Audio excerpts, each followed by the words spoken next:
podcasts you love. From people you trust. This is TWiT. Bandwidth for This Week in Tech is provided by AOL Radio at AOL.com/podcasting.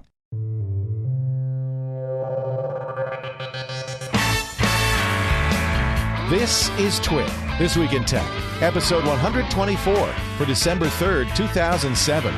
Nerdgasm.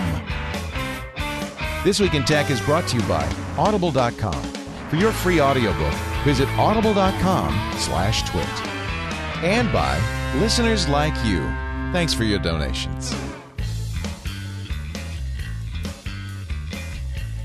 Oh, there he is. Hey, John. It was clicking and clicking and clicking and clicking and clicking and clicking, and it finally took. John, Cory Doctorow on the line with us, and hey, John. Hey, and Steve Stecklow from the Wall Street Journal. Hi, greetings. Who's a former geek cruiser. Yeah, well, I'm sorry to hear that. He was there for work. That's right. It was an assignment. So, Cory, do you not want me to mention that you have a baby on the way? Is that a private? No, go ahead, mention it. I've put it in my podcast, and that people have put two and two together with all the more baby stuff I've been blogging. Because I'm like getting feeds for like Baby Gadget and Geek Dad and all the baby sites. There's a lot of babies happening. It's a little weird. I know. Well, so, like Finland, the last time Finland's population didn't decline, it was 9 months after a TV strike that happened over winter. So I'm convinced that 9 months ago, like, the internet got slower, and now we're seeing this bumper crop emerge. So if nothing else to do, I guess we could conceive. Why not? That's right. It's like the 9 months after the New York blackouts. There was a little baby boom. Well, Alex and Carlita have had theirs. Patrick's had his. Merlin's had his. Merlin really dropped off the face of the map. I guess you're going to kind of do that, Cory, a little bit. I'm gonna go dark. Yeah. Well, not entirely dark, but pretty dark. It's no more traveling for a while, which is like a huge thing for me. This period, I finished last Sunday, and I'm not traveling between now and February 28th, and that's the longest period I've had without getting on an airplane since 1995. Good Lord. And you've moved, and so you were in L.A. the last time we talked. Did that fellowship end, or you just decided to come to England? No, I was on a 1-year Fulbright, so that's over. I'm actually in the process of getting a U.S. visa again, so I can start traveling to come and do speeches and stuff, and that's like $10,000 to get that visa. What? Yeah. America is the only Western country in the world that requires you to have a visa to show up and like give a talk at a conference or do a day's consulting work. That's actually hurt us. I know there are a lot of open source guys who will not come to the States, and they don't have conferences. They don't have the Linux conferences here anymore. The World Science Fiction Convention is like 5 years out of 6 is being held abroad, which is like completely unheard of. It's in Denver next year, but it was in like Japan and Glasgow and just like anywhere you don't have to be fingerprinted by the DHS. Hey, we should be rolling tape on this. This is like more interesting than our typical Mac chat. John, don't you think I'm rolling tape on this? They didn't let Cat Stevenson, claiming he was a terrorist. Yusuf Islam. Awesome. He is. Have you ever heard his music? Yeah, right. That's great. No, he runs an Islamic school in London. I think he's pretty kosher. Well, that's not. I hear that they've got a whole classroom full of like light brights, and those kids are learning to improvise little light bright designs all day. The whole city of Boston is at risk for so long as Cat Stevens is running his training camp in London. Right. Let me tell everybody who's on the phone with us before we get going. JohnCDvorak.org/blog is here. And I've been going to Dvorak.org/blog and looking you're posting a lot of videos these days, John. Hey, I got to apologize. Well, I'll apologize after you introduce everybody else. Okay. You want to apologize for them or your blog?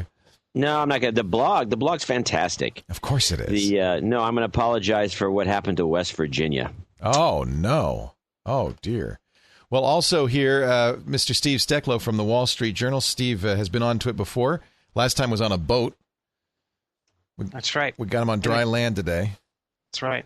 Steve, great to be back. Yeah, it's good to have you. Steve just last weekend wrote a very interesting piece on the OLPC. He's been making the media rounds, talking about Nick Negroponte's project to put cheap laptops in the hands of the developing world. We'll talk about that because it's a constantly developing story. It's become a huge story, particularly how Intel and Microsoft kind of started to horn in on the whole thing. From London, England, the world's newest daddy blogger, Cory Doctorow. Hi, Cory. Yeah. Hey, how you going? Boing, boing. Two boings, one blog. 2 boings, 1 blog. I like it. Is Boing Boing going to start having some kids stuff on it too? Well, we got some more than, we've had more in the last year or two. David Peskovitz had a kid a little while ago, and Mark's got 2 little kids. So we do have a fair bit of it. But I've started to blog more baby stuff. I'm reading the baby gadget sites. Babygadget.com is a pretty good site, and picking up some good stuff there. And my partner, as they say in Australia, my fiance, has also been picking up a lot of good stuff that I've been picking up from her. You got to go to Parent Hacks too. That's Parent Hacks, absolutely. Asha Dornfeld. Yeah, Dornfest. Yeah. I mean, she's awesome. She's a pal of mine. I stay with her and Rail whenever I'm in Portland. Yeah. Guests of Portland stay with Rail and Asha Dornfest. We can put a little billboard at the end of every show. I think that's a good idea. We do we started a few months ago, I guess now, a parenting podcast on TWiT, and I think it's because there's so many people in the tech industry now who are hitting their 30s and starting to have kids. I keep saying it was that big internet outage 9 months ago led to the baby boom. There was no outage on Thanksgiving Day. It turns out online experts are saying the busiest day of the year, not Black Friday, not Cyber Monday, Thanksgiving Day itself. That's when everybody goes online to buy. Is that surprising? It doesn't surprise me. Everybody has high-speed internet now. And you got to do something once the family really starts to get to you. Yeah. Quick, run to the computer. The best Thanksgiving thing I ever saw was that year that the Mozilla Foundation ran a little campaign that was like, go home and install Firefox on your parents' computer this weekend. Oh, I love it. And I think that how you like change the batteries in your fire alarm on on Leap Forward and Fall Back Day. I think like Thanksgiving Day should be the day you go home and like formally, right, like a little pack of like update your parents' virus definitions, give them Firefox, update their Open Office, put the new Miro on, install the new Ubuntu Telements Vista. It'd be awesome. I think it's a very good. Let's start that right now. A new initiative. Well, we've got a year to prepare for it. Online sites: Walmart, Best Buy, and Circuit City. Biggest share of online traffic. Thanksgiving. Amazon was busiest on Monday. I don't know if that says something about Walmart, Best Buy, Circuit City, and Amazon. It seems to. It seems to say something. I don't know what exactly. It says that the smart money waits till shops Monday. on Monday, right? Hey, let's talk about Steve's article, because I think this is a really big story and very interesting story. The OLPC, the article was in the Wall Street Journal on Saturday last. Nick Negroponte's kind of responded to it as well. Steve, what's going on? I actually was on the radio with him on, I guess it was Thursday, and he in that interview with NPR, he said that he didn't view Intel or Microsoft as competition, which I thought was kind of interesting, given that in my story it disclosed that he had asked the CEO of Intel to stop selling their laptop overseas, the classmate. But basically what's going on is this story started out as essentially a follow-up to one I did 2 years ago, which was not long after he first announced the $100 laptop at the World Economic Forum in Davos, Switzerland. And quite soon it got a lot of attention, and a lot of big players soon signed up, including AMD and News Corp and eventually eBay and Google and a whole lot of them. And, for a while, it looked like, he was, greatly respected by everyone and all. As, it was a great philanthropic idea, which I think it is. But there were some companies, most notably Intel and Microsoft, who were quite openly hostile to this. And Craig Barrett, the chairman of Intel, started attacking the machine, Negroponte's idea of a machine as a gadget, a $100 gadget. And Bill Gates later made sort of similar remarks about it. And what happened was Intel in mid 2006 introduced a laptop computer called the Classmate. Now Intel is a chip maker, and they don't normally sell computers at all. But they introduced this machine. It's only sold in developing countries. It's currently going for about $230 to $300. And Mr. Negroponte's machine, which was supposed to cost $100, that was the goal, ends up costing a lot more because he did not achieve the economies of scale that were required. His strategy was to find 6 countries and sell them each a minimum of 1 million machines. And he flew around the world meeting with leaders of many countries, including Colonel Gaddafi in Libya, for example. And he got essentially handshake promises from a number of these countries to buy 1 million. But the problem was it took quite a while to sort of design and produce this machine, which only went into mass production just last month. And by the time he did that, for example, the leader of Thailand, who he had to deal with, was no longer in office because he'd been overthrown in a military coup. The president of Thailand was no longer the president of Thailand. And a lot of the deals began to unravel. And the biggest problem, I think, for him is that as the price went up, and it's now up to about $188, that sort of brought him into the realm of Windows, traditional laptop machines that run Windows that have come down in price. Now, part of the reason they've come down in price is because he really created an incentive. You know, when he first announced this in early 2005, the laptops cost $600 and up. And, now suddenly you're seeing machines for $400 and below that. And you're beginning to see machines offered in the developing world for as little as $200, which suddenly puts them in direct competition with his machine. Now, Intel has really been very aggressive in going after Negroponte and OLPC. In country after country that he was counting on, they've been, marketing very heavily, doing direct head-to-head comparisons with his machine, declaring that the classmate's better. And a lot of these countries, they look at the two machines and they see one that's made by a giant corporation with $35 billion in annual revenue versus a little nonprofit out of MIT with 20 people and a budget of about $9.5 million. And, they say, well, which one's going to provide us with after sales support? Which one's going to, be there if something breaks? And, so by and large, they're going towards Intel, which actually seems sensible. I mean, what does happen if you break an OLPC? You're not going to. Well, hey, wait a minute. What would it change anything if they sold the machine with a garbage can that came with it? So when something happened to it, they could just throw it out. Is that what you're saying? Oh yeah, I guess that's what I'm saying. You're no fan of it. I think that if the OLPC was like well and truly rolled out, that this question of what you do with it when it breaks would be you fix it. And actually what this would do is create a national industry around the world of people who fixed it. And the problem with the head-to-head comparisons, the OLPCs and the Intels, is that they don't really the OLPC is supposed to be a process and not a product, right? It's meant to have all these like affordances and design elements that make it a learning tool. So one of those is that it's supposed to be easily taken apart and repaired and put back together again by the people who use it, Right. In fact, his plan all along was to train the kids and not the teachers and have the children be able to fix them and that they would, supply them with spare parts or whatever. And, I think that's possible, but it's clear that there was some naivete involved on his part. One of his big problems, I think, was this top-down approach of going after the leaders of the country and pretty much ignoring the bureaucrats, like in the ministries of education, who actually make the budgetary decisions as to whether to buy these machines.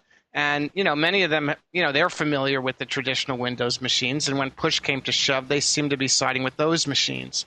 So I think that, it's in theory what he's saying makes a lot of sense, but, when you're in a bidding process and one company says, well, we're going to, like Intel, we're going to train 150,000 teachers in Nigeria. And Mr. Negroponte's group is saying, well, we don't need to train teachers at all because the kids will teach the teachers. I don't think it's all that surprising that like Nigeria just recently signed a big contract to buy Intel machines. Microsoft's making a $3 version of Windows too. I mean, well, that's the other thing. Bill Gates, who had made fun of the OLPC machine even before it came out, announced in Beijing in April that they were going to start selling Windows for $3. And it's not just Windows; it's Microsoft Office, with Windows and some other programs. I mean, you're talking hundreds of dollars worth of programs that are only available in developing countries. And, Negroponte said at a meeting in April that, this was a direct response to him. Now, I interviewed someone at Microsoft who claimed it wasn't. But, the fact of the matter is that it is hurting him. I mean, he's had a very sort of odd relationship with Microsoft. He says he's been showing this every day. He says he knows Bill Gates. He's been keeping Microsoft up to date on what's going on. Well, this is unfortunately, there's been a lot of sort of misreporting in the press, I think, about this. It came out earlier this year. Microsoft said yes. Well, first of all, Negroponte has claimed the thing runs Windows. But then if you ask, well, how well does it run Windows? They don't really tell you. And I spoke with Microsoft, and they said, yes, we're trying to put Windows on it, but we don't know when that's going to happen. And then when I talked to OLPC, those guys by and large hate Windows. Yeah, who wants to put Windows on it anyway? That seems like counter to the whole idea. Yeah, well, they're very big open source people at OLPC, and Walter Bender, who runs the software shop there, told me he would resign if they replaced Linux as the core operating system with Windows. And Negroponte told me that 80% of his people would quit. So they're not really pushing it to run Windows. The claims that it does run Windows is sort of bogus. And when I talked to Microsoft, that despite a report recently from a news agency that the thing was imminently going to run Windows, they told me they have no idea when it's going to run or even if it can run it. And Walter Bender told me that there were big licensing problems that Microsoft confirmed with me between the open source design of the machine and Microsoft software. Right. So the current version of the machine that just came out that they're selling now, it's very unlikely, I think, that it's ever going to run Windows. Well, let me play devil's advocate here. Maybe this is all he's done what he wanted to do, which was to get the biggies to come up with cheap computers. So now laptops are available. There's choice available. Why does it have to be OLPC? Cory, does it have to be open source? Well, this isn't the first time that Microsoft tried to has sold very low cost or tried to sell very low cost or free versions of their products in the developing world. And they tried it in Brazil, where a very good guy named Sergio Amadeo is in the culture ministry there and is the guy who set up the telecentros, which are the open source computer labs in the slums in the favelas. He rejected the offer of free Microsoft software and opted for really free software that's free as in speech and free as in beer, Linux, and so on. And when Microsoft did the smear campaign against him, idiot bureaucrat refuses free valuable software from the rich north. He said, well, there's a reason I refused it. It's because Microsoft has a drug dealer business model. The first taste is free. Right. And they sued him for corporate libel. And he said, okay, let's go to court. I want to hear you in a Brazilian court defend the principle that you are not engaged in a drug dealer business model, and Microsoft dropped the suit. Wow. So I think that it is great if these products are available at lower cost in the developing world. I think that the biggest miscalculation maybe that Negroponte made around Intel was to imagine that Intel would not be so shameless as to go up against a nonprofit public-spirited project just because it used their competitors' chips. When I was at the UN, the World Blind Union helped launch a treaty at the World Intellectual Property Organization to protect the rights of blind people to access books and other material. And they did this partly on the grounds that they knew that you would sound like such a total jerk if you said, no, I object to the treaty for giving blind people access to books. And yet and it was amazing to watch the World Publishers Association stand up and say, although we support the objectives of this treaty, we have grave doubts, and trying not to sound like, screw the blind, And I think that he misunderestimated. I think he underestimated Intel's willingness to go out and say, screw the developing nations nonprofit project. We're here to turn a buck. Well, what's interesting with the Intel thing, which I haven't mentioned, is they had this big sort of verbal public spat that went on for close to a year and a half. Then it culminated with an appearance Negroponte made on 60 Minutes, where he lashed out at Intel, and Leslie Stahl confronts Craig Barrett with some marketing documentation from Nigeria in which they compared the machines head to head, and she pulls this out and sort of embarrasses him. And 2 months later, Intel in effect jumps into bed with Negroponte by joining OLPC's board and giving a multi-million-dollar donation to the nonprofit. And suddenly there were stories that this was a great victory for Negroponte. The problem, and the one thing our story reported, was that they also signed a non-disparagement agreement, so that they both agreed not to attack one another publicly again. That's convenient. So the problem was that there was nothing in there nothing in the agreement that said that Intel would stop marketing its laptop to Classmate, and it's continued to do so. I mean, extremely aggressively. Right. It's been, I have to say, though, in some ways, this has been a successful, the OLPC project has been successful. They're selling, they say, $2 million worth of laptops a day to the public. This buy one, give one program has been, it sounds like, fairly successful. Well, they sold half the machines were sold the first day. I mean, it's declined since then. The numbers, they've been saying 2 million a day for a long time now. But that's really all happened at the beginning. And they did extended it. It was only supposed to be for 2 weeks, right. And on Thanksgiving Day they extended it till the end of the year. So I mean, the bottom line is that the numbers, even if they've sold 2 million a day, he was predicting that he would sell 100 to 150 million total by 2008. Right. By 2008, and then by 2007, right now, he would have sold over 3 million. He sold like a tenth of that. Even with these numbers. That's because people have pulled out of deals. Now, Hiawatha Bray writes in the Globe yesterday that the orders are surging, and they have made some deals. The government of Peru's purchased 260,000 machines. Well, our story had mentioned that he was on the verge of doing a deal with Peru. But again, if you add the numbers up, you're only talking about a few 100,000, not millions. Millions that he needs to bring the cost down to $100. He can't do that without selling. He has said this many times. He needs to sell like 5 or 6 or 8 million to be able to pressure the suppliers to lower the parts prices. There's something like 600 different parts to this thing, and he can't get it down. And as long as he can't get it down, he's going to have trouble, I think. Now, I have to say that I think he does deserve a huge amount of credit for, creating a marketplace in the developing world for these machines and getting the big companies to think about it, which they hadn't really before.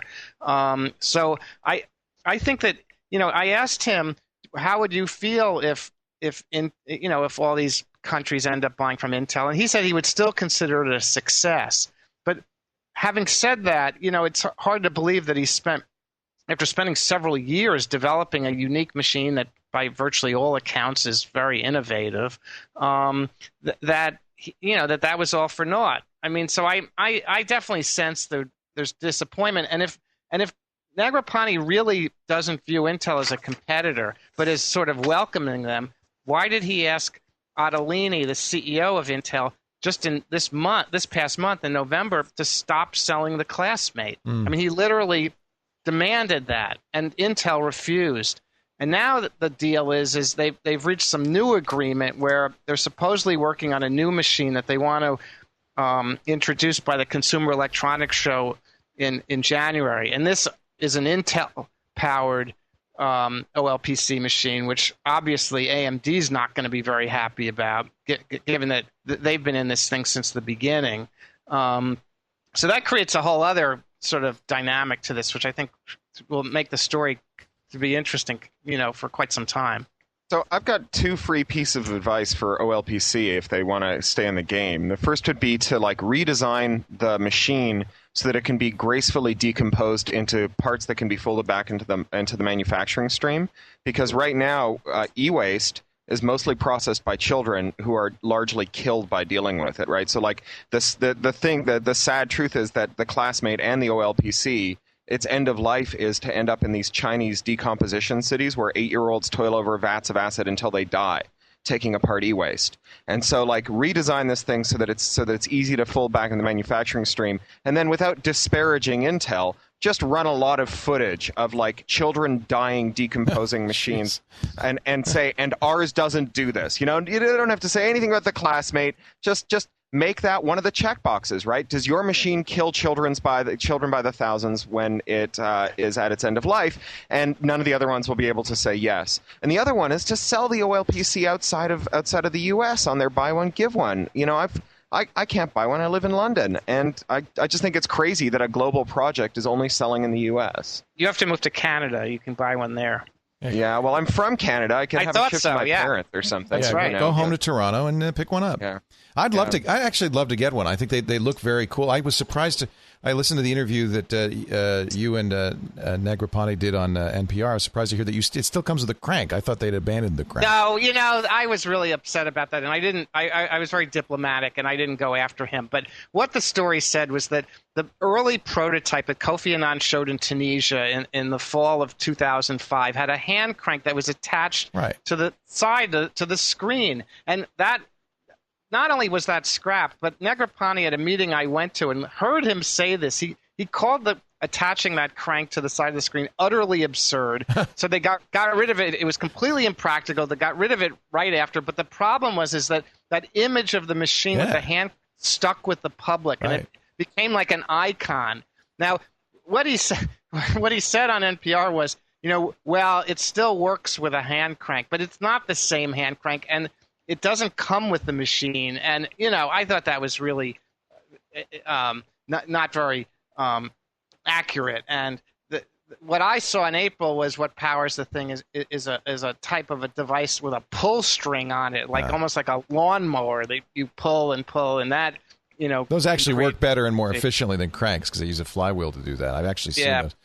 So Leo, I was surprised to hear him say that it still runs crank. I've actually held and fondled and played with an EXO as well, and which is the model name of those machines, and they've got that feel of a genuinely awesome new piece of technology that I felt the first time someone handed me a K-Pro, and I was like, wow. I having used Apple II Pluses for several years, and then seeing a machine that, however unwieldy, you could pick it up and carry it around, I was like, this is the beginning of a totally different way of using computers.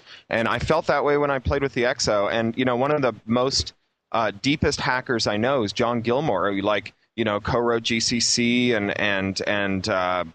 Emacs and a whole bunch of other really important stuff, and co-founded EFF and wrote Solaris and all that stuff, or wrote parts of Solaris. He's been using an EXO, I think, exclusively now for months, and he swears by it. Yeah. So it's not just a very small. He must have very small hands. He's very nimble, as our John. Yeah. Well, I bought an Asus EEE PC. I mean, I like this idea of a small form factor light PC. Is that how it's pronounced? I thought it was pronounced E. E. Actually, I think it's pronounced E, but nobody knows what you're talking about when you say the E. It is pronounced E. I called it Tripoli, and Microsoft, who's working with them, corrected me and said it's just the E. Well, it runs Linux, and it's a nice little computer. Of course, my dog ate my power adapter, so I haven't used it in a while. But it runs Windows too, right? You could put Windows XP on it, absolutely. I think we should call it the E.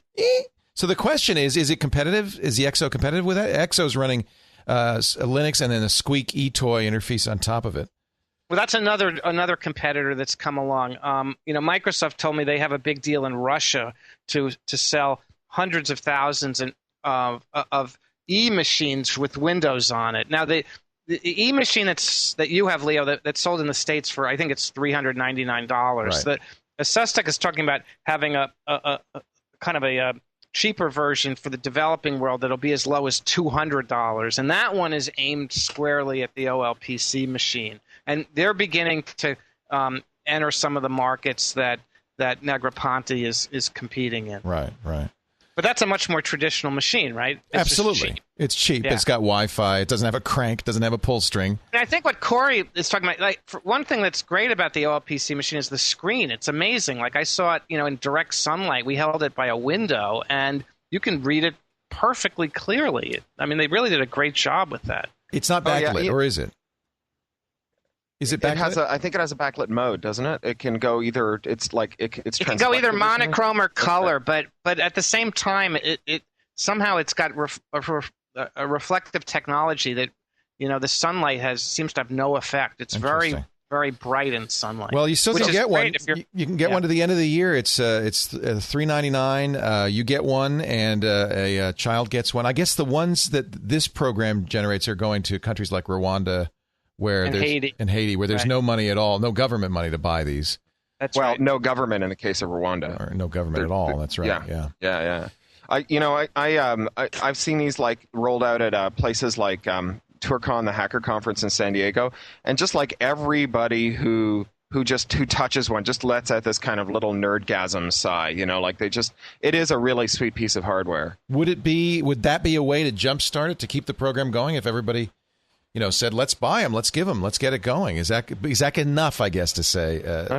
I think it might be enough to capture the public imagination. I think part of the problem is that until you've held one and seen kids play with them, actually, I think a huge thing, and my initial suggestion to them for the Christmas campaign was to sell each rich person 3 of them. Right. So you'd pay for 3. Yep. One would go to you. One would go to a poor kid in your state. And one would go to a poor kid overseas. Great idea. And I thought that would be an amazing way to make this matter at home. Except that would be to admit that there's poverty in the U.S., and I don't know if But they have another program now called Give Many. What you guys are talking about is the Give One, Get One. But they also have one called Give Many, where you actually can go out from them and do a direct purchase of something like 100, I think. 10,000 even. Yeah. In fact, to get the price low, you got to buy a huge quantity, because if you do anything under 100, I think it's $300 a unit. But you can use these and then outfit, a school with them. So there's a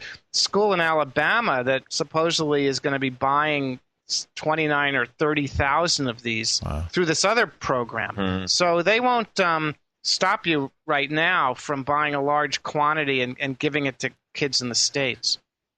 I just think that laptopgiving.org. Let me give a plug for it, just so people know. They can go to laptopgiving.org and find out more about this. I just think that getting them used by kids right around where you live is a great way to make it matter to you, as opposed to something that happens in some distant land. Yeah, I agree. But people just got to touch it. The color TV, the way that it was brought to Britain, is this guy Ludlam. He imported 50,000 of them and knocked on people's doors and said, "I will give you this color TV free, but I'll come back in a week. And if you still want it, you have to pay me for it. Otherwise, I'm taking it away again." And he introduced color TV to Britain. Once you've got one in your living room, it becomes a lot less theoretical. And incidentally, his kids, the Ludlam brothers, are the guys who started Promise TV, which is this PVR that'll store 6 months worth of everything on the air.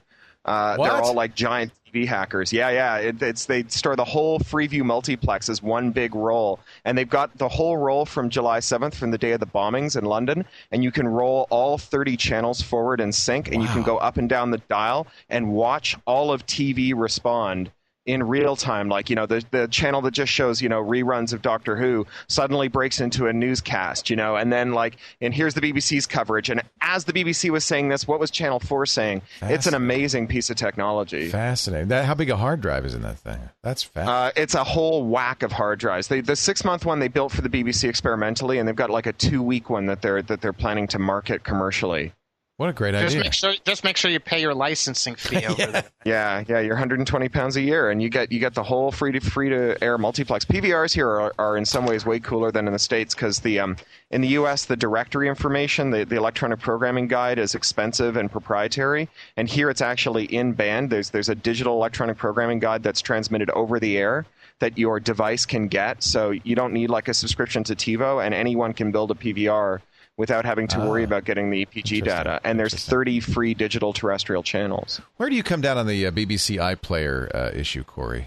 I don't like it very much. I've said a lot about this in public and in private to the Beeb, and I think I heard last week from an incredibly reliable source that they've got around or fewer than 10,000 people using it. So having spent millions of pounds on it, they failed completely to actually do anything with it. I think it doesn't run on the Mac at all, right? It doesn't run on the Mac. It runs as a streamer on Macs, and it'll run as a streamer on Linux. But what it doesn't that's only because they were forced to do that. They weren't going to do that much. And so it's a really complex story, because what happened is the trust who govern the BBC and govern it very poorly these days told them that they weren't allowed to play hardball with the rights holders and say, you have to give us programs on terms that allow us to allow people to download them and keep them the way that they can record them with a VCR or get them with a PC capture card and keep them. And so the rights holders got together and they said, yeah, you can only keep your digital TV shows for 7 days. And that means that you can't bank, a whole bunch of your kids' favorite cartoons for them to watch, on New Year's morning, when you're sleeping in and hungover and you hope that they'll entertain themselves the way that you could with a regular PVR or with a VCR. And the real tragedy of this, is that millions of Britons, unlike the 10,000 people who use the iPlayer, millions of Britons are getting their TV from like UK Nova and the Pirate Bay and all these download sites, and risking like legal sanction and all kinds of terrible, they could be bankrupted or jailed or whatever, in order to watch television. And to watch television, they're required by law to fund the production of. Right. So like the government will fine you an enormous sum of money if you don't pay money to the BBC to commission these programs. But when you try to watch these programs with your computer on your own terms, you will also get in trouble. Right. And so I think that the iPlayer doesn't work outside the UK though, right? And it doesn't work outside the UK. Right. Now, is that ever going to change? Well, yeah, so this is the thing, is there's a division of the BBC called BBC Worldwide that accounts for about 5% of what the BBC makes. And its mission is basically to turn the BBC into Blockbuster for Americans. So it figures out how to market all that stuff to BBC America, and it's how you get your Doctor Who reruns in the States, and how the stores are full of BBC DVDs. And that's a fine little mission for them to make a little money on the side. But BBC Worldwide is now kind of driving the bus, and they're saying like, well, if we had an iPlayer that didn't have strong geofencing, it would undermine BBC America's ability to sell the iPlayer to Americans. And so we need to have all these other restrictions so that it's easier to sell the iPlayer to Americans.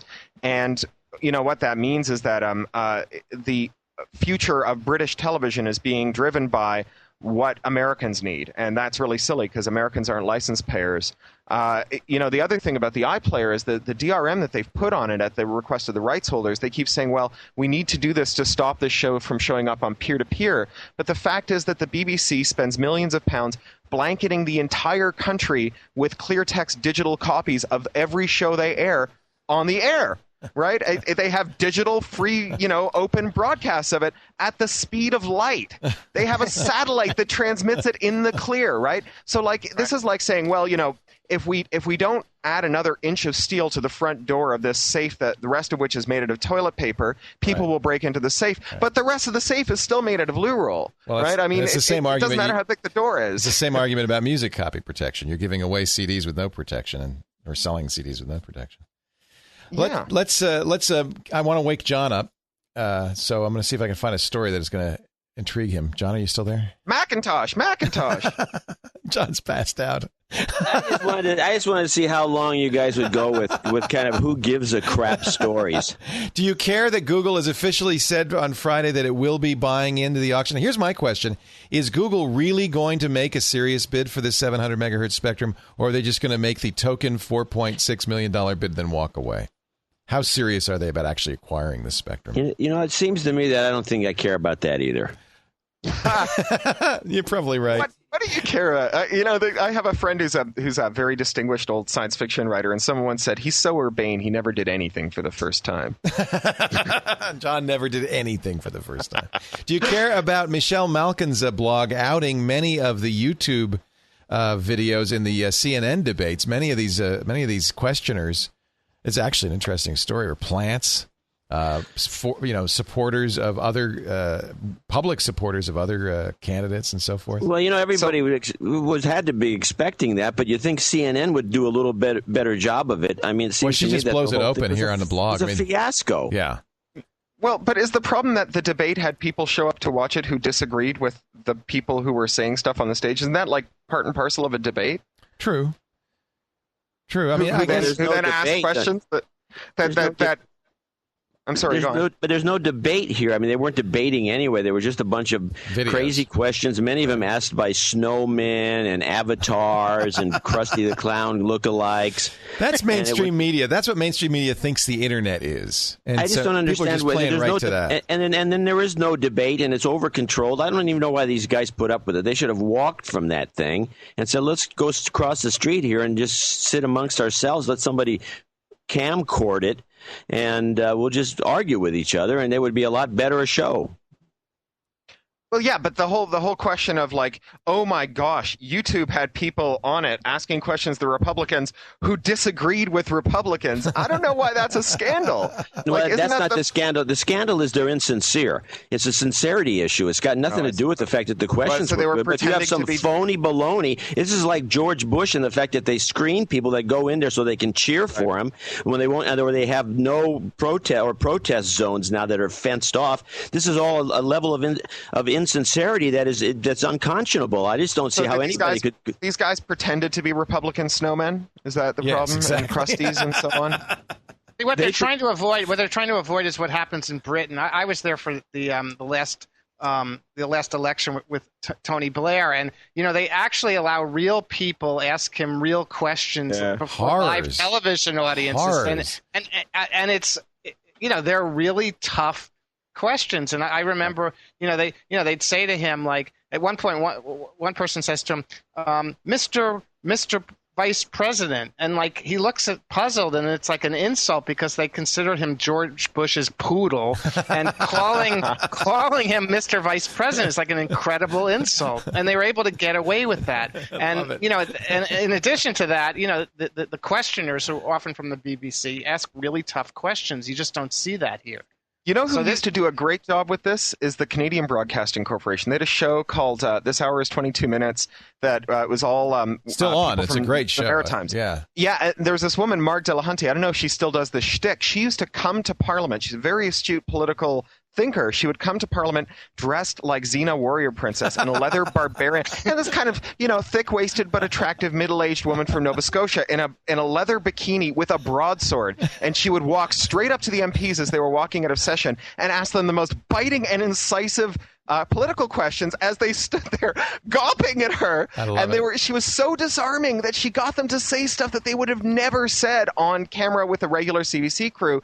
And at one point, the heads of the three major parties in Canada were all women, and she convinced them all to come over to her place for a pajama party, and then asked them like incredibly hard political questions while they did each other's hair. It was if we're going to go in that direction, why don't we just get with this next CNN debate, just get Stuttering John to come back and have him run the whole damn thing. Not a bad idea. I don't think he's had a lot of work lately. Is he? No, he gets a lot of work because he doesn't stutter anymore. He's the guy who does Jay Leno's show. He's the announcer. You're kidding. Oh, yeah. No, you didn't know that? He got a job as an announcer. Yeah, he doesn't stutter anymore, and now he's a formal announcer. He does voiceover. He's Jay Leno's announcer. That's the biggest turnaround in showbiz history. I had no idea. I haven't been so shocked since I discovered that Tony the Tiger and the Haunted Mansion guy were the same guy. There are no windows, but there are cornflakes. They're great. They're great. There are no windows and no doors, and they're great.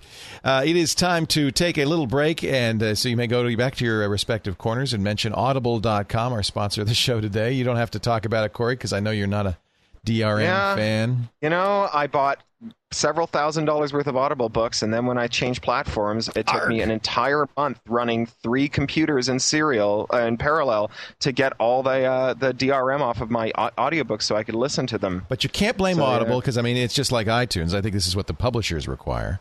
Oh, everyone points a finger at someone else, Well, the publishers must actually, say I they will want tell that. you why I blame Audible, because my agent and I went to them with my next book because my publisher wanted to do an audio edition. They wanted to sell it through Audible, and they said, we will do it, but only without DRM. And Audible said, I'm sorry, we will only sell books with DRM. Even though they have a DRM-free distribute product, which is their like podcasts and stuff. Right. And even though they are the exclusive supplier of audiobooks to iTunes, so no one else is allowed to sell audiobooks on iTunes. And even though Steve Jobs says, we want a DRM-free product in iTunes, Audible will not sell material without DRM, even if the author demands it. So we're not doing it with Audible. We're not doing it through iTunes. That's really too bad. So, Leo, you just lost your sponsor? Well, Sorry, plug away. Who needs sponsors? We never make much money on this anyway. If you don't mind a little DRM, and frankly, I don't think your other choice is cassettes. You might want to check out Audible.com. Or ripping CDs. You could rip CDs. The problem with that is then you get one big file, and or 1,000 little ones. Yeah, and it's not an easy. Yeah. It's kind of hard to play them, to be honest with you. I don't know. I live with the DRM. That's all. Or you could. I know this is shocking, but you could read a book too. No, I'm going to get a Kindle so I don't have to ever touch paper again. Speaking of DRM, No, you I get do paper both. cuts.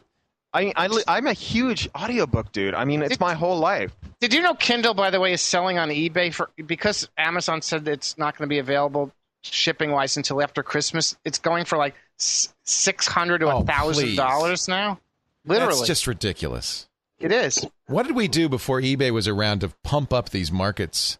I imagine a Nintendo Wii is probably going for more than that. It's going for more than the Wii, like much more, double. The Kindle's going for more than the Wii?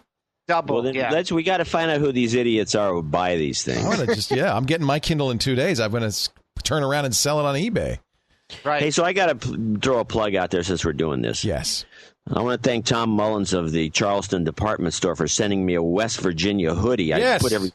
I put everybody else off, say wait until after the championship game, so they go out and lose to this lousy team, Pitt, and so they're not going to go to the championship now. So those hoodies I was hoping for, nothing happened. Is this like a table tennis team or something that you're fond Yeah, of? it's a big table tennis team. They're really good too. Loves his They big get mouth. way back and then they slash at the ball, and it goes straight and then it drops like a rock. It's the damnedest thing you've ever seen. Wow. I'd like to mention Audible.com right now, the sponsor of this show for the last time, and we want to thank them so much for being here for as long as they did. It was only a matter of time. Audible.com/twit if you'd like to get a coupon, a credit toward a free book. I will recommend a Neil Gaiman book because I love Neil Gaiman. I know you do. I'm sure you must, Cory. Oh, hell yeah. Yeah, he's the greatest. And a number of his books are on here, including Nancy Boys and American Gods, which I just loved.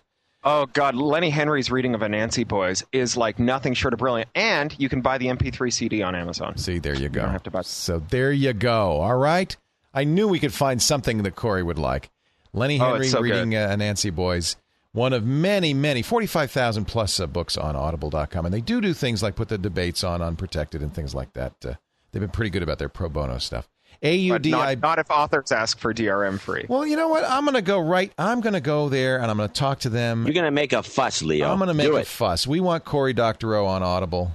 I think that they can have it, man, just as long as it's DRM free. Yeah, it's not like it stops people from copying stuff. I have a whole computer full of DRM'd Audible books to prove it, but it does. What did you have to do? What did you have to do to take one book and rip it? Play it out in real time through audio hijack. Analog hole, baby. Yeah, you can never stop the analog hole.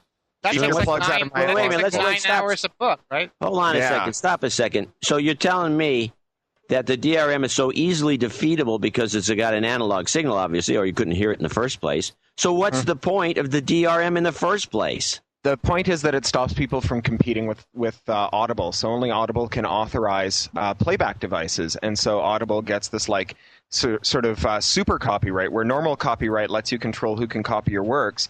DRM copyright lets you control who can make a device that can play your work. And that's never been the principle. Making a record never gave you a veto over the design of the record player. Audible gets that by adding DRM. Because of the DMCA, it's against the law to break the DRM. Canada's getting a DMCA. Switzerland's getting a DMCA.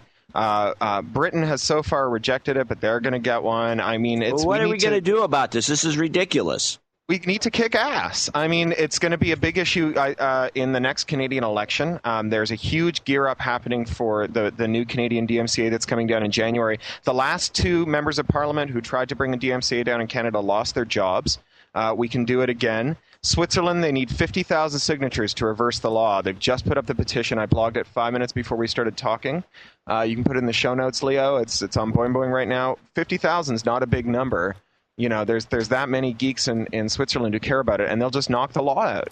It's very difficult because I think most people just aren't galvanized about that. They don't care that much about it. They're getting there, though. Sony Rootkit was the best gift people like us ever had. Yeah. And I think the fact that AMI and others are starting to offer unprotected music gives people at least a notion of what it might be like. Yeah. And then the work of DVD John. Thank God for DVD John. Good old Jan. What's his latest thing? I don't know. I haven't heard from him in a while. I wrote a long profile about him a couple of years ago, and the last I heard from him, he was going to get married. There goes that. Yeah. I think he did. As I remember, he did some iPhone stuff. Yes, he's living in San Francisco now. I do know that. Yeah, and when he first came over, he was working for the guy who founded the MP3.com. Yeah. I think. DVD John's out here in San Francisco. Yeah. Yes, he is. Yeah. I got to get him on Cranky Geeks. Yeah. Oh, and he's the nicest guy.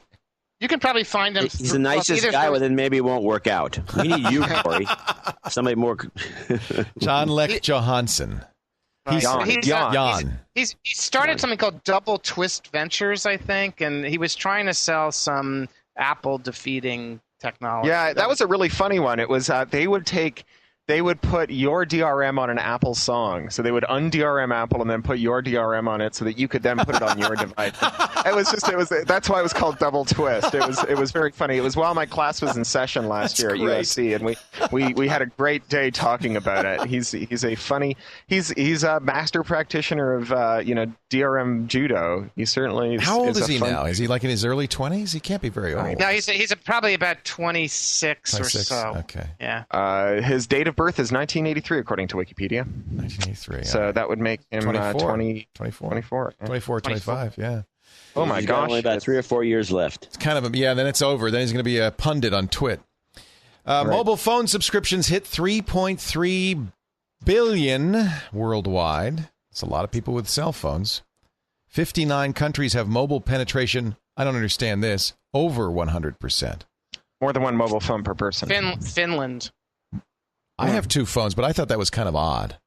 Now, In Finland, Europe, it's pretty common. Really? I once read that penetration in Finland of like 7 to 10-year-olds was something like over 70%.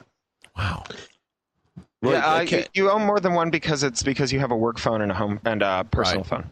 Well, there's also a lot of people that have a voice phone and then a messaging phone. Right. Or I have BlackBerry. I have a BlackBerry for the email, but it also does. Cory, how's the iPhone doing in Britain? There have been kind of mixed reports in the States. I see them in like Carphone Warehouse and I see the posters, but I haven't seen anyone carrying one. The data plans here are so bonkers. They do such violence to the term unlimited here when it comes to unlimited data plans. They make Verizon look, like honest, upstanding sit. So I just got a T-Mobile 3G fob, and I noticed when I read the fine print that it says it's unlimited, but like something like the good neighbor policy applies, which makes no sense at all. And it's that's the language Verizon's got to use. I like that. Oh, it's so bizarre. And so you get N bits per month. But the thing is that doesn't really speak to, there's a couple of problems. One is that no human being ever was able to guesstimate how many bits they were consuming, right? And especially how many bits you might consume when you click a link. So it's a terrible thing to bill you on because you have no control over it, no way of measuring it, no way of knowing how you're performing with it. And then the other problem is that you can imagine that you could totally blow through your limit if you had like a low trickle of data, like 10K per second around the clock, sitting there in your home with no one else in the same cell as you, and you wouldn't ever do anything bad to their capacity.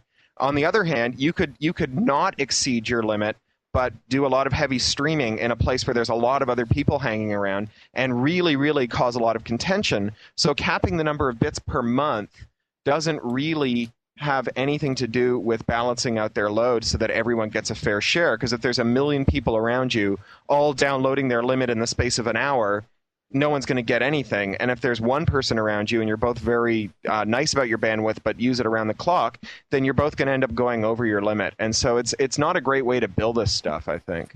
And what are they doing about roaming charges? Because that was a big issue. If you bought an iPhone, brought it to Europe, it could cost thousands of dollars. I don't know. I know the 3G stuff doesn't roam. My 3G modem won't roam. I was in Germany and Austria last week and the week before, and I couldn't turn it on. But I think the GPRS roams.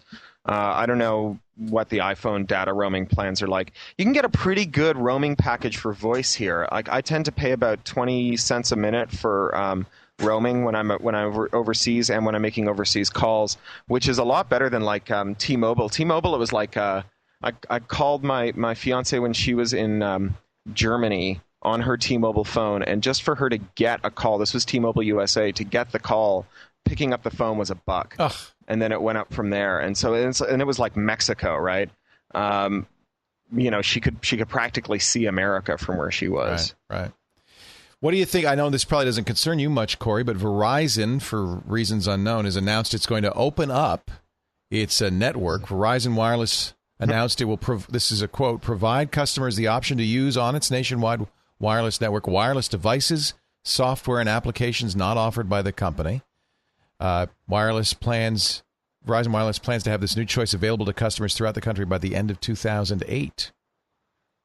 Yeah, they're coming. They're embracing what's called in telco circles the Carter phone doctrine, which comes from the big lawsuit AT&T had over whether or not you should be allowed to plug stuff into their network. And when AT&T lost that, it actually ended up making them more money because all of a sudden people who weren't AT&T could think of things to use AT&T's networks for, and that drove demand for AT&T's network. You used to have to rent from Western Electric to get a phone and had to pay a couple bucks a month, but they wouldn't let you put anything else on there. The first of these lawsuits was over something called Hush-a-Phone, which was like a giant cup that went around the receiver of your phone so that people couldn't hear what you were saying. And AT&T argued that it might damage their network to have these big plastic cups fitted over the ends of receivers. But this all comes from the work of an amazing scholar, a guy named Tim Wu, who is now in D.C., I think. But he was at Columbia, got tenure at Columbia, and then abruptly left and went to D.C. to work on the Hill. And Tim is... he's a great scholar on telecoms, lawyer, and he's great on copyright. He's a Lessig protege. And the weird thing is that we went to elementary school together in Toronto. Wow. And I lost touch with him for like 20 years. And I met him when a girl I was dating went to D.C. to see the Eldred case, the Supreme Court case on copyright extension, and ran into Tim on the steps. And he's like, I'm from Toronto. And she said, oh, yeah, I'm dating a guy from Toronto. And then what's his name? I've known him since I was 8. Oh, that's funny. So now Tim and I are pals again. It's great. It's awesome. So this means, I think, in theory, that Nokia could make a CDMA phone that would work on the wireless network, sell it to you direct, and Verizon would allow you to use it. Mm-hmm. Yeah. I think part of that's got to be driven by the iPhone and how much bad press and by Google, right? And by the threat Google poses at with Android, its own operating system, and the 700 megahertz auctions.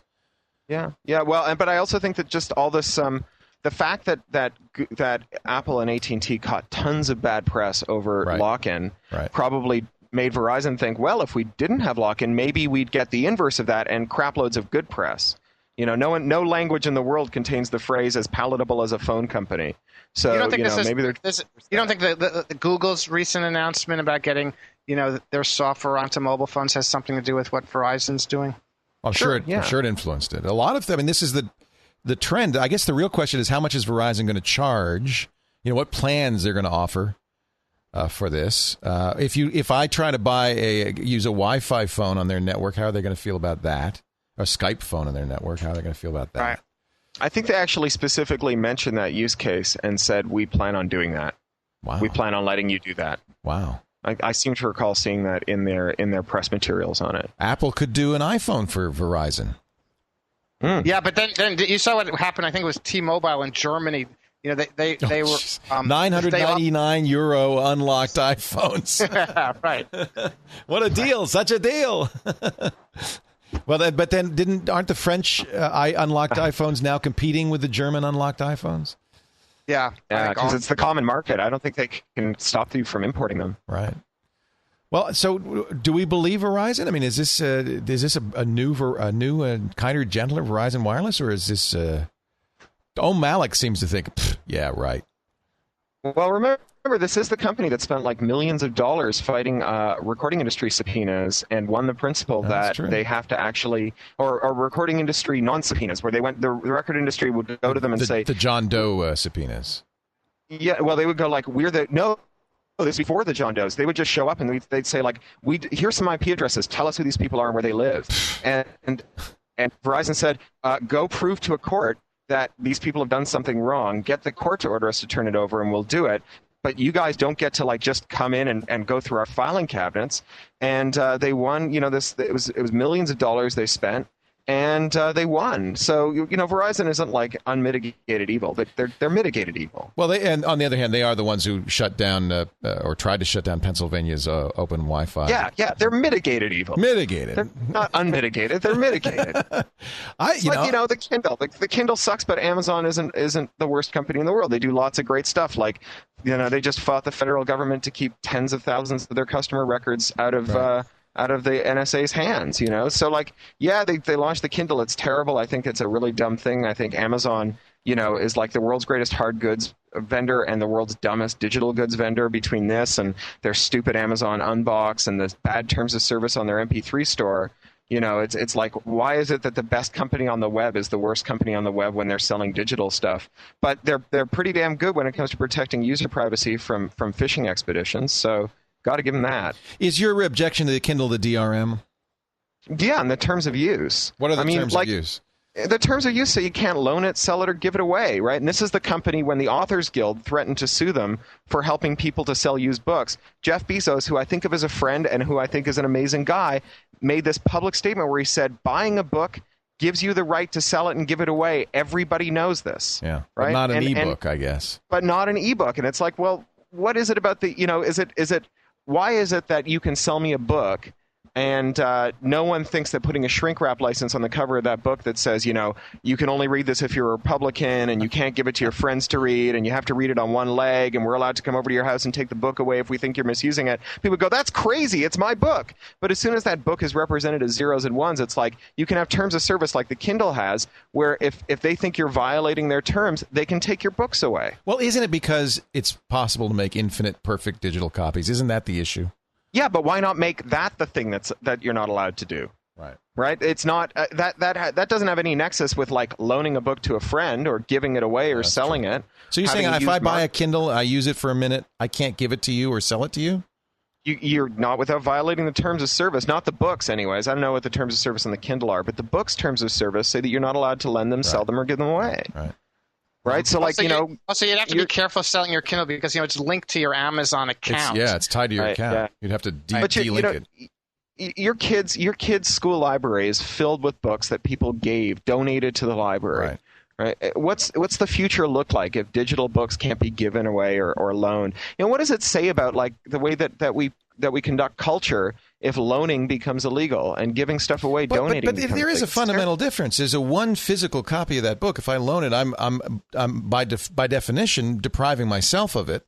But no one shut down used CD stores just because people can rip CDs. Well, I think they'd like to. Well, they would, but they haven't managed to. But that's see now you're verging. But when it's a completely digital copy, I can keep a copy, give you a copy, loan another guy a copy, and we've made 3 copies now and paid for one. But you can do that with a CD today, and no one would seriously say that the law should step in and ban the practice of loaning or giving away CDs. In fact, like anyone who tried to get libraries to stop stocking CDs would be in deep trouble with everyone who cares about access to information. And everyone who listens to CDs these days has a computer and could rip it and make a copy. But one of the principles of law in a democracy is you don't punish the innocent to get at the guilty. Right, we have the presumption of innocence, and you don't confiscate and let's take it back one step. Will a user agreement stop dishonest people? No, of course not. Nor does DRM stop dishonest people. So this only works on honest people, right? This only works on people who aren't doing unreasonable, terrible things. So I just think that, here's a company that stands up for consumer rights almost always, except when they're selling digital goods. And then they throw stuff in the user agreement like, we can delete arbitrary files off your hard drive. Right. And it's just, it's crazy. Although I could also point out that most honest people don't even read user agreements and probably aren't aware of what they're agreeing to in the first place. Yeah, sure. But, like Amazon, if you buy an actual DVD from Amazon and then you call them up and you say the DVD never arrived, they'll put another one in the mail to you without needing any proof at all. But if you download a DVD from Amazon and you call them up and you say the file didn't work, they say, tough. Interesting. A couple of stories we can wrap up here. Very interesting conversation. Obviously, a lot to talk about. I don't know if I want to talk too much about the Jeff Gerstmann GameSpot issue because I don't think we've heard the whole story. But I should mention that I'm aware of the story, and we'll probably follow it next week. GameSpot fired a 10-year editor, Jeff Gerstmann, apparently for being a negative in a review of an EDOS game. But we haven't heard from GameSpot. There may have been, who knows, maybe he was drunk when he wrote it. I don't know. But I just want to mention we do know of the story, and if you want to hear more coverage of it, when we hear more information, we'll let you know. Also, big story last night, Jimmy Wales at a Wikipedia party announced that Wikipedia is going to be CC. It'll be Creative Commons BYSA. So what's that? Attribution, non-commercial. Buy, share alike. it means you have to attribute it, and you have to allow anyone else to use anything you make with it on the same terms. Big deal, isn't it? That he's like GPL. That's fantastic. Well, it's funny because I teach a graduate level course in reporting, and I ban my students from footnoting or using Wikipedia. Oh, really? So I find it, yeah. Well, it's funny. I taught a graduate course, but one of my assignments to my students was you have to improve Wikipedia entries. Oh, that's good. Well, that's good. That's a little different. I mean, why did you ban it? Why did you ban it, Steve? Well, because of accuracy issues. I mean, anyone can come on there pretty much and change things and. So there's a credibility issue, but the best Wikipedia entries are those I think that are footnoted and show what the source is and all that. But just like I tell them never to use Google as a spell checker. Really? Is it bad? Oh, yeah. I mean, if Laporte, I'm sure if I put in Laporte spelled Laport, it would get lots of hits. Yeah, well, from you're people right. who spelled it wrong. But it does say, "Do you mean Laporte with an E?"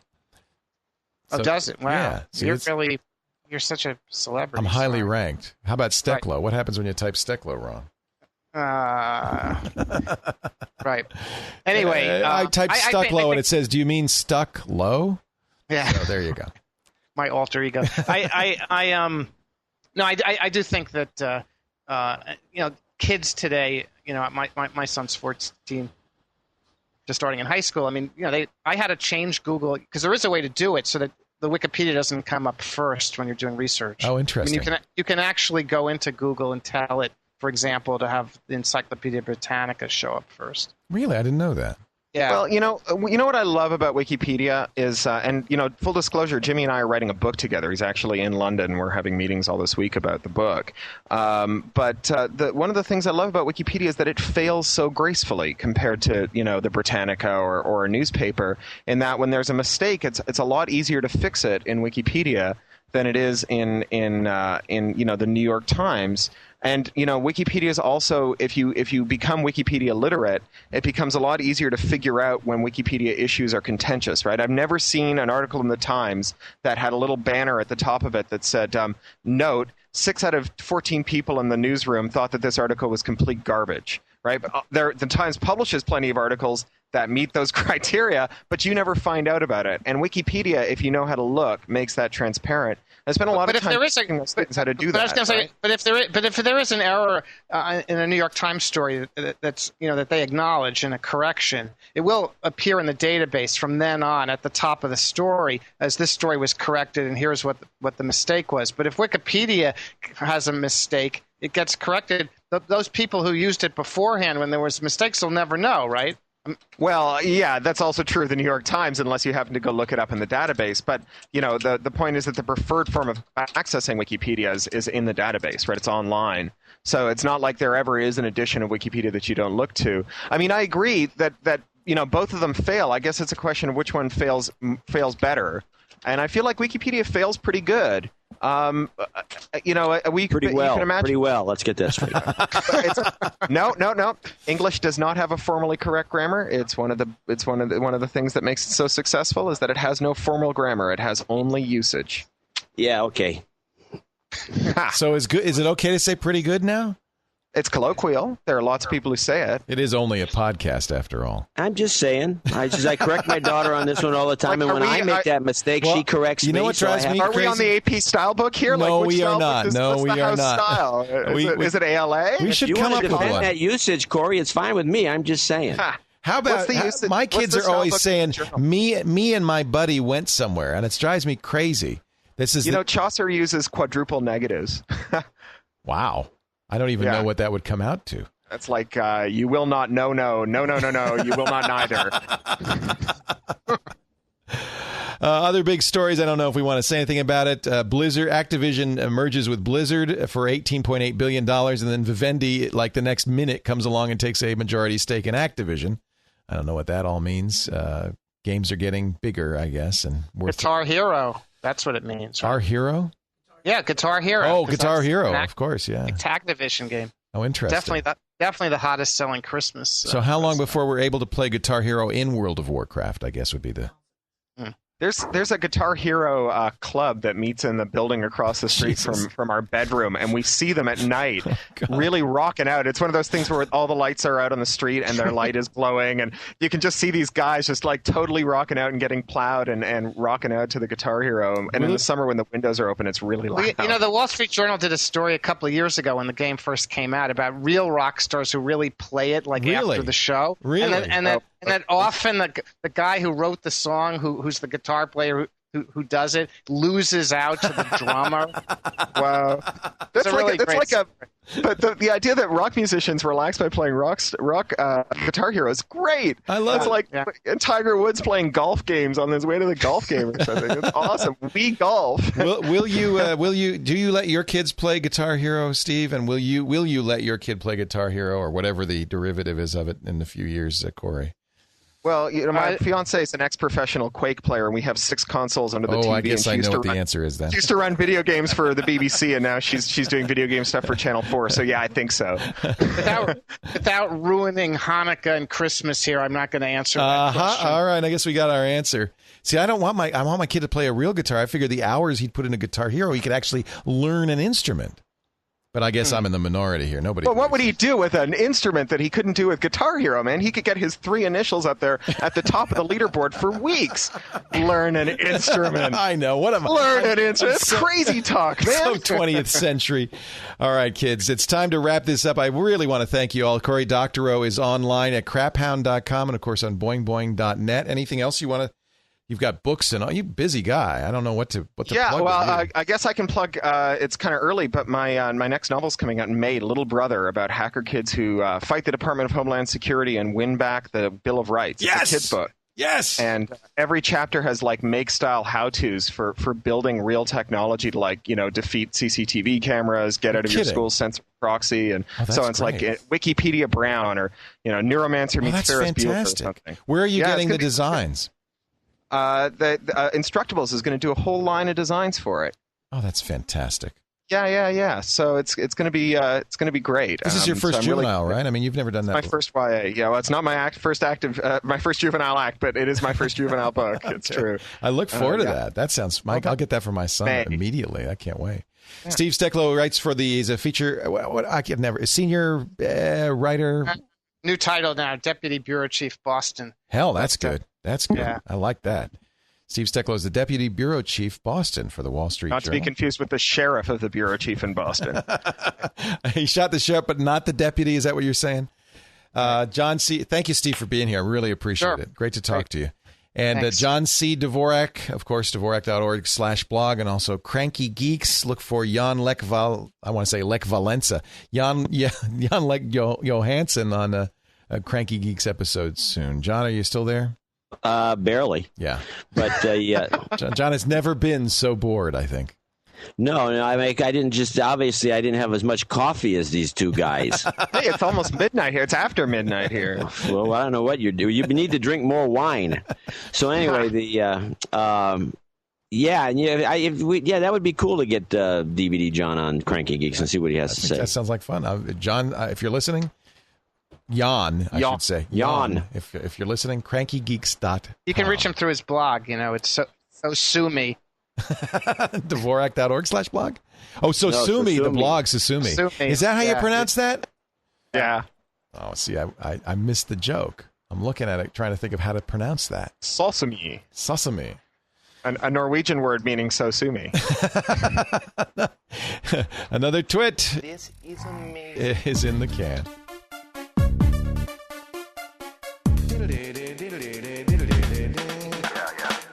And then I read for like half an hour. I don't really go back and edit much, if there's a really bad one. The only thing I really edit out is if I burp, because I think that's just the grossest Yeah, you don't thing. want to hear that. Yeah, it's just but you leave the flubs in. But wait a minute. What if the guy in the book is burping? Well, if the guy in the book is burping, that's as long as it's not juicy. It's a dry burp. Yeah, that's okay. But yeah, no, or coughing or whatever. But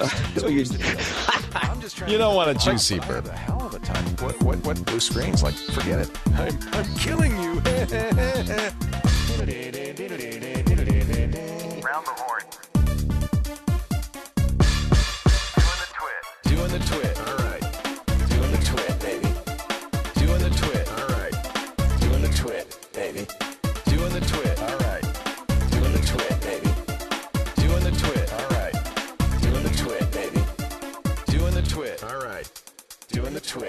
baby.